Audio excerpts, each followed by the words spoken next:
তা আমি ভিতরে গেলাম, সাব রেজিস্ট্রার চেহারা দেখে আসে একটা লাভ মারিয়া, মানে চেয়ার থেকে লাভ মারে উঠছে, একেবারে চমকে উঠছে। মানে মানুষটা আর লেখাটা মিলাইতে পারে নাই। দেখি আমার বলতেছে কি আপনি এখানে কেন আসছেন? বলে যে একটা পাওয়ার আমার বাবা পাঠাইছে আমেরিকা থেকে, এটা রেজিস্ট্রেশন করতে আইছে। কয় মোহরিরে কয় এটা 5 মিনিটের ভিতরে করে দাও। এবং আমি বইয়ে রইলাম, কোনো টাকা পয়সা কিছুই লাগলো না, 7 মিনিটের ভিতরে আমার পাওয়ার রেজিস্টার হয়ে গেছে। তখন আমার মনে হয়েছে মানুষ কত অসহায়।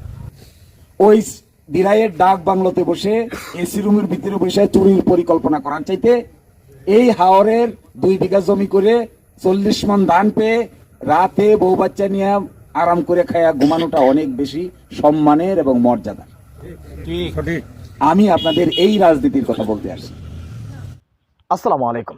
সৎলোকের রাজনীতির আশ্বাস আর অসৎ লোকের রাজনীতির আশ্বাস দুটি ভিন্ন বিষয়।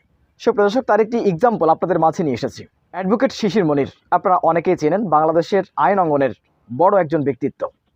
অ্যাডভোকেট শিশির মনির তিনি ইসলামী ছাত্র শিবির ঢাকা বিশ্ববিদ্যালয়ের সভাপতি ছিলেন। এই অ্যাডভোকেট শিশির মনির তিনি তার রাজনৈতিক আসনে তিনি নির্বাচন করবেন, তো সেখানে মানুষদেরকে কিভাবে তাদের দাওয়াত দিচ্ছেন এবং তিনি রাজনৈতিক আশ্বাস হিসেবে কি দিয়েছেন মূলত আপনাদেরকে সেটি দেখাবো। সাধারণত আমাদের নেতারা আমাদেরকে আশ্বাস দেয়, রাস্তাঘাট সব ক্লিয়ার করে দেব, 10 টাকায় চাওয়াল খাওয়াবো, 2 টাকায় বিড়ি খাওয়াবো, যাই হোক যেরকম আশ্বাস দিয়ে থাকেন, রাস্তাঘাট ব্রিজ কালভার্ট সব কিছু করে দেবেন। অথচ নির্বাচিত হওয়ার পর তার আর কোনো খোঁজ মেলে না, তার সাথে দেখা করারও সাধারণ মানুষের সম্ভব হয় না। তো আসলে যারা সৎলোক তারা কীভাবে মানুষকে আশ্বাস দিয়ে থাকেন, আমরা তার একটি এক্সাম্পল আমরা দেখে আসবো ইসলামী ছাত্র শিবির ঢাকা বিশ্ববিদ্যালয়ের সাবেক সভাপতি অ্যাডভোকেট শিশির মনিরের মুখ থেকে। দেখেন, রাজনীতি একটা বড় মনের মানুষের কাজ, বিরাট ব্যাপার এটা। প্রবাদ আছে না যে ছাগল দিয়ে তো আর হাল চাষ হয় না। আপনি যত ভালো ছাগলই কিনেন, রাম ছাগল, সাধারণ ছাগল, এটা দেখে হাল চাষ করা যাবে? হাল চাষ করতে গেলে মিনিমাম গরু লাগে। তো গরু না হলে তো আর হাল চাষ হয় না, এটা গরু লাগবে। তো গরু হইলে এটা না হাল চাষ করা যাবে। এরপরে গরুটা দুর্বল কিনা, এটা সবল কিনা, খাওয়াইলে ভালো হবে কিনা, ঘাস খাওয়াইলে এটা আরো ভালো হবে কিনা, তাজা করা যাবে কিনা, যত্ন করলে গরুটা আস্তে আস্তে আস্তে আস্তে তাজা হয়ে ওঠে। কিন্তু এক জাতের মানুষ দিয়া, এক জাতের প্রাণী দিয়া আরেক জাতের কাজ তো করা যায় না। বিড়ালের কাজ তো আর কুকুর দেওয়া হবে না, কুকুরের কাজ তো আর বিড়াল দেওয়া হবে না, ছাগলের কাজ তো গরু দেওয়া হবে না, গরুর কাজ তো আর ছাগল দেওয়া হবে না। এটা খুবই স্বাভাবিক কথা। গ্রামে গঞ্জে দেখবেন আপনি যে খেতে ধান চাষ করেন, আমার বাড়িও, আমি ছোটবেলা খেতে আইলে আইলে অনেক ঘুরছি। তখন এরকম ছিল না, তখন আমরা গরু ছাড়ার হাল চাষের কোনো ব্যবস্থা ছিল না। এখন তো ট্রাক্টর, তারপরে মেশিনের মারাই, বোমা মেশিন, কত কিছু বাইর হয়েছে। আর তখন এগুলো কিছুই ছিল না। গরু ঘুরতে ঘুরতে ঘুরতে ঘুরতে ধান মারাই করতে করতে মাথা ঘুরতে ঘুরতে যে ঘুরে তারও মাথা ঘুরে, গরুরও মাথা ঘুরতে। জানি না কি আপনারা এগুলো নিশ্চয়ই এগুলো সাক্ষী, না সবাই সাক্ষী। ঘুরতে ঘুরতে ঘুরতে ঘুরতে আমি দেখতাম যে লোক ঘুরে হেরেই মাথা ঘুরে। এক সময় আমি ছোটবেলা দেখছি সরিষা ভাঙায় না, সরিষার তেল, সরিষার তেল আছে এখনো, সরিষার তেল ঘুরতে ঘুরতে 1 ফোঁটা 1 ফোঁটা 1 ফোঁটা করে বাইর হয়। এরপরে আর মানুষ পারে না, ঘোড়ার উপরে চাপাই দিয়ে ঘোড়ার চোখ বাইন্ধে দেয়। ঘোড়ার চোখ বাইন্ধে দিলে ঘোড়া ঘুরতে ঘুরতে ঘুরতে ঘুরতে সারাদিন ঘুরে 1/2 লিটার সরিষার তেল, আধা কেজি সরিষার তেল। এখন মেশিনে দিলে একদিকে দেয়, আরেকদিকে সরিষার তেল বাইন্ধে দেয়। এই জন্য দেখবেন যে বিভিন্ন জিনিসের বিভিন্ন কাজ। আসলে যিনি কৃষি কাজ করেন এটাও একটা অন্য ধরনের কাজ, যিনি চাকরি করেন এটা তার একটা কাজ, যিনি স্কুলে পড়ান মাস্টার তার একটা কাজ, যে ছাত্র তার একটা কাজ। এখন প্রশ্নটা হলো, আমরা যে আপনাদের সঙ্গে সময় কাটাতে চাই, এই সময় কাটানোর মূল উদ্দেশ্যটা কি? মূল উদ্দেশ্য হলো পারস্পরিক একটা সহযোগিতা প্রয়োজন। পারস্পরিক সহযোগিতা ছাড়া বড় কাজ করা যায় না, একা বেশি দূর পথ চলা যায় না। কত আর চলবো? ওই যে ছোটবেলায় প্রবাদ পড়ছেন না, যেটা 10-এর লাঠি, এটা হলো 1-এর বোঝা। এই একটা একটা করে লাঠি নিলে, এই 10টা লাঠি একজনের গাড়ি দিলে এনে আর হাঁটতে পারবেন, এটা সম্ভব না। মিথ্যা আশ্বাসের নাম রাজনীতি না।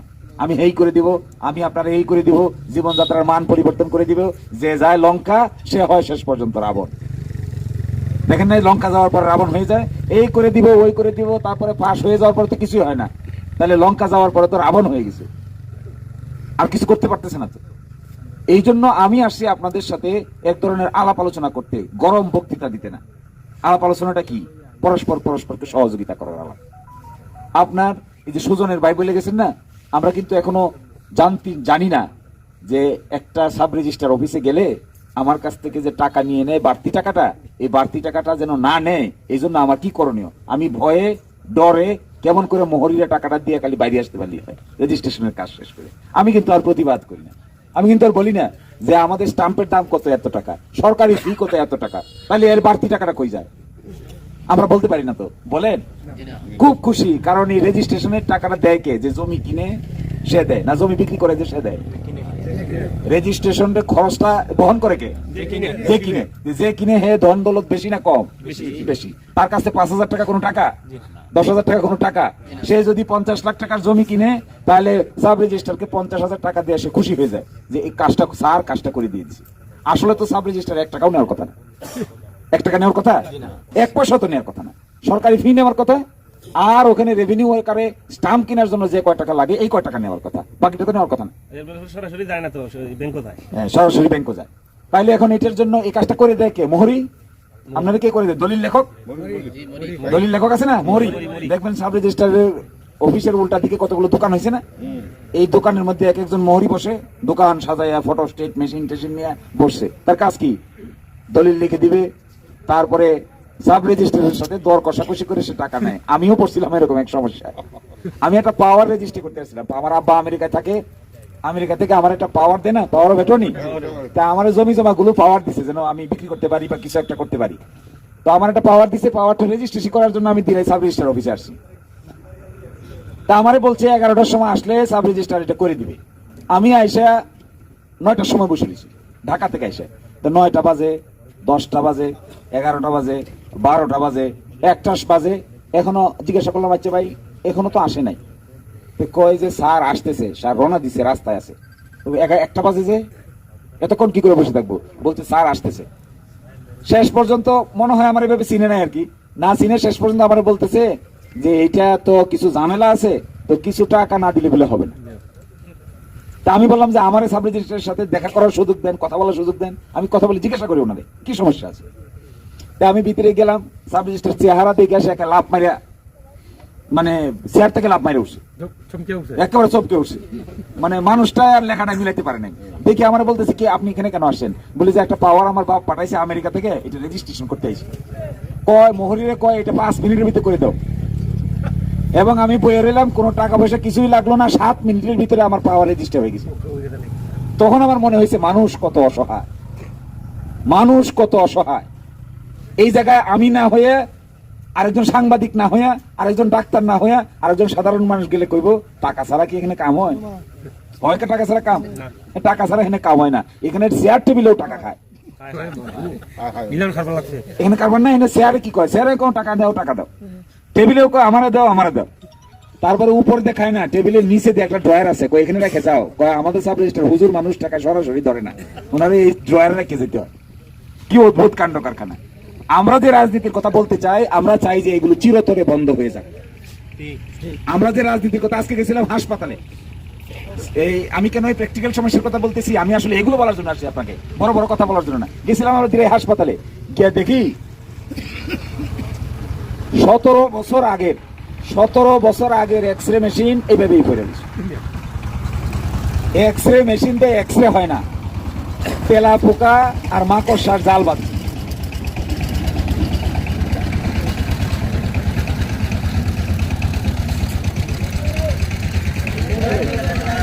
রাস্তার গাড়ি, সার গাড়ি।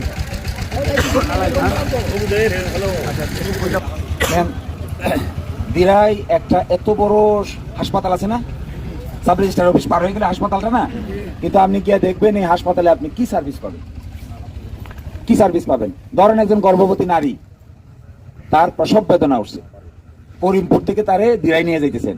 এই যে রাস্তা দিয়ে আসলাম, এই রাস্তা দিয়ে মোটর সাইকেলে নিতে নিতে রাস্তার জাকনিতে তার গর্ভপাত হয়ে যাবে, হবে না? এই যন্ত্রণা এই মহিলা সহ্য করতে পারবে? পারবে না তো। এটা এই রাস্তা দিয়ে আমি এজন মানুষ, আমি মোটর সাইকেলের পিছনে বই আসতে আসতে এখন আমার পিঠ ব্যথা করতেছে। এখানে নিয়ে তারপরে হাসপাতালে নিবেন, হাসপাতালে কোনো অপারেশনের সিস্টেম নাই, সিজারের কোনো মেকানিজম আছে? অল্প কয়দিন ছিল, যিনি এটা সিজার করতেন উনি এখন বদলি হয়ে অন্য জায়গায় গেছেন। তো এখন যে মহিলা ডাক্তার আমাকে বলছেন যে আমাদের এখানে ওটি আছে, কিন্তু ও টি অপারেশন হয় না। তাই ওটি কেন? ওটি আছে মানে একটা রুম আছে, রুমের ভিতরে মানুষ নাই, ফাংশন করে না, তাহলে এই গর্ভবতী নারীর কি হবে? এই গর্ভবতী নারীর যদি কোনো ধরনের জটিলতা তৈরি হয়, হয় না? জটিলতা তৈরি হয়। আগে তো মানুষের গ্রামের ভিতরেই ধাত্রী ছিল, গ্রামের ভিতরেই বাচ্চার জন্ম হইতো। এখন তো হাসপাতালে যায়, নিয়ে যাইতে হয়। যদি নর্মালি বাচ্চা না হয় তাহলে সিজার করতে হবে। কিভাবে করবে? কোথায় করবে? সুনামগঞ্জে নিয়ে যাও, সিলেটে নিয়ে যাও, রাস্তায় যদি মারা যায়। আশ্চর্য ব্যাপার। শাল্লা থানার এক গ্রাম থেকে এরকম এক গর্ভবতী নারীরে কোনো রাস্তাঘাট না পেয়ে সিলেট নিতে রাস্তায় বাচ্চাও মারা গেছে, মাও মারা গেছে। এখন তাহলে রাজনীতি কি? এখন রাজনীতি হইল এই সমস্ত ঘটনার উন্নয়ন ঘটানোর নাম। রাজনীতি মানে ওই হাওর রক্ষা বাদ ভাগাভাগি করার নাম তো রাজনীতি না, এটা তো চুরি। এই যে হাওর রক্ষার বাদ এদিকে যাবে না ওইদিকে যাবে, 2 লাখ টাকা 5 লাখ টাকা আগে আগে চান্দা নেয়, এটা আবার আগে নিজেরা ভাগ করে, ভাগ করে আবার তার কাছ থেকে নেয়, এর কাছ থেকে আবার 1 ভাগ রাখে আর 1 ভাগ দেয়। এটা কি রাজনীতি না চুরি?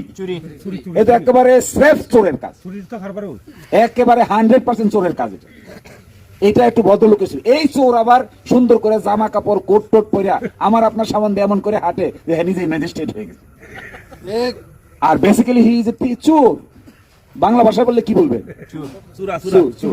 আর এই কয় কয় কু, আর আমরা কি বলি? কয় কু ডাক সেটে পাওয়ারফুল নেতা। ডাক সেটে পাওয়ারফুল নেতার কাম কি করে? চুরি। আপনার বাড়ি থেকে যখন গরু চুরি করে নিয়ে যায়, গরু চুরি মারছেন না? এরকম জীবনে হয়েছে না? আমি জানি না পারছেন কিনা। আমরা এখানে জানপুর আছে, জানপুরের নাম শুনছেন? উজানগাঁও আছে। আমার বাড়ি তো দৌলতপুর, পাশে একটা চুরের গ্রাম ছিল, নাম ছিল উজানগাঁও। আর একটা ছিল শিকাডুগি বল্লভপুর, আর ওইদিকে ছিল নারকিলা। এদের নাম শুনছেন এগুলা? এই সমস্ত জায়গায় গরু চুরি করে নিলে, গরু বাইর করে নিয়ে চুরের আচ্ছা তাহলে পিটা দিত মানুষ। আচ্ছা হে পেটের তাড়নায় গরু নিয়ে পলাইছে। এই লোক কিসের তাড়নায় হাওয়ার রক্ষা বাদ মেরে দিছে? এর কি এত ছুটকুট করে সুন্দর করে বাবু সাজিয়ে হাঁটে। আবার গিয়ে দেখেন তো তার সাথে দেখা করতে গেলে আপনার কয়েক ঘন্টা লাইন ধরে দাঁড়াই থাকতে হবে। লাইন ধরে দাঁড়ায় কার সাথে দেখা করতে যাইতেছেন? বেসিক্যালি যাইতেছেন একটা চোরের সাথে দেখা করতে। তাকে কখনো ভাবছেন, কখনো চিন্তা করে দেখছেন যে আপনি একটা চোরের সঙ্গে দেখা করার জন্য 3 ঘন্টা অপেক্ষা করতেছেন? আচ্ছা কোন এই চোরের মর্যাদার চাইতে আমি আপনার এই সারাদিন কষ্ট করে রাতে 1 পেট ভাত খেয়ে ঘুমানোটা ওই চোরের অট্টালিকার জীবনের চাইতে অনেক সম্মানের। ওই দিরাইয়ের ডাক বাংলোতে বসে এসি রুমের ভিতরে বসে চুরির পরিকল্পনা করার চাইতে এই হাওরের 2 বিঘা জমি করে 40 মণ ধান পেয়ে রাতে বউ বাচ্চা নিয়ে আরাম করে খায়া ঘুমানোটা অনেক বেশি সম্মানের এবং মর্যাদা। আমি আপনাদের এই রাজনীতির কথা বলতে আসছি। যদি এই রাজনীতিতে আপনারা আমাদের সাহায্য করেন, আমরা আপনাদেরকে সাহায্য করি, তাহলে এই চুরি, এই ডাকাতি, এই পেটের ভিতরের মহিলার বাচ্চা প্রসব হয়ে যায় রাস্তায়, এইগুলোকে আমরা আস্তে আস্তে চিরতরে বন্ধ করবো ইনশাআল্লাহ। এইটার জন্য, এই কাজের জন্য সহযোগিতা ছাড়া পারা যাবে না। একক কোনো ব্যক্তি এটা পারবে না।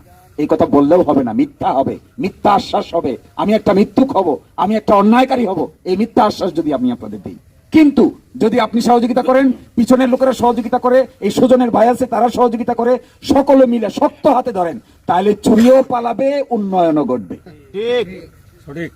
চুরি যদি কমাইতে না পারেন, সরকার বরাদ্দ দেয় না ভাই হাওর রক্ষা বাদে? দেয় তো, হয় না কেন? প্রতি বছরই যায় কেন? বন্টন, এই বন্টন হয়ে কারবার করে ওই বন্টন হয়ে দিরাই বাড়ি বানায় ফেলে। বান দেওয়ার কথা ছিল হাওরে, বানায় ফেলছে এইটাতে বাড়ির টয়লেট।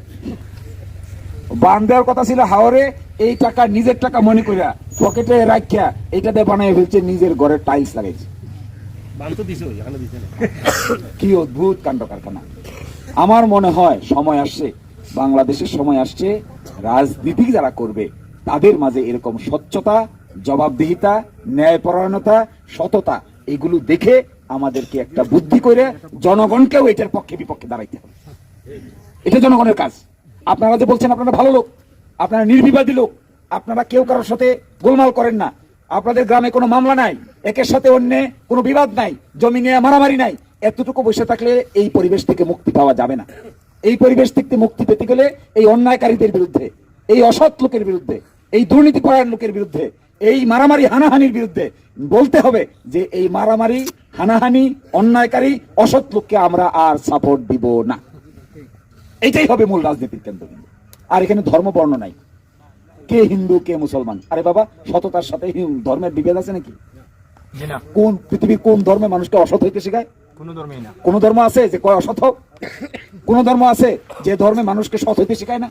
তাহলে সততার ক্ষেত্রে আমি আপনি দাসই হন আর আমি মোহাম্মদই হই, আপনি রায়ই হন আর আরেকজন চৌধুরী হোক, আপনি তালুকদারই হন আর আমি খেটে খাওয়া মানুষই হই, সততার ক্ষেত্রে আমার আপনার মধ্যে কোনো পার্থক্য নেই। যিনি সৎ লোক তার কলিজা বড় হয়, আর অসৎ লোকের কলিজা দুর্বল হয়। সঠিক। অসৎ লোক কালে যে চুরের মন পুলিশ করে না, চুরের মন হলো পুলিশ। আর ওরা তরত করে উনি বলছে যে চোরের মন হরতরত করে, দিতে থাকে তুই বল।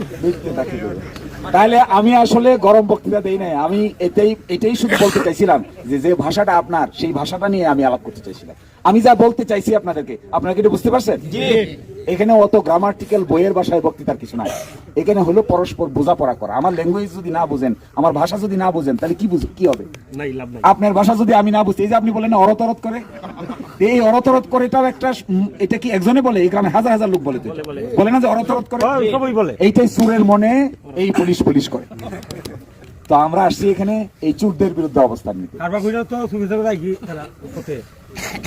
আপনারা, আমি কিন্তু কথা শেষ করে দিচ্ছি এই কথা বলেই, আমি আপনাদেরকে কোনো কষ্ট দিতে, কোনো ধরনের বড় বড় রাজনৈতিক বলি দেওয়ার জন্য আসিনি। আমরা আসছি আমরা মিলে, কাঁধে কাঁধ মিলে, পাশাপাশি থেকে সত্যের পক্ষে, মিথ্যার বিরুদ্ধে, সততার পক্ষে, দুর্নীতির বিরুদ্ধে আমরা অবস্থান নিব। পারবেন আপনারা? সাহায্য করবেন আমাদের? এই জন্য চলেন কিছু কাজ করি। যদি আমরা ভালো করি আমাদের সাপোর্ট করবেন, আমরা যদি খারাপ করি আমাদেরকে কানে ধরে বিদায় করবেন। সবাইকে অসংখ্য ধন্যবাদ।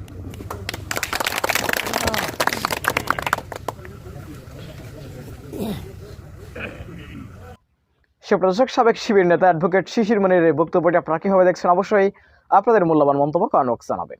সবসময় সত্য নির্ভেজাল তথ্য পেতে স্বাধীন বাংলা ইউটিউব চ্যানেলটি সাবস্ক্রাইব করে আমাদের সাথে থাকুন। আসসালামু আলাইকুম রহমতুল্লাহি ওয়া বারাকাতুহু।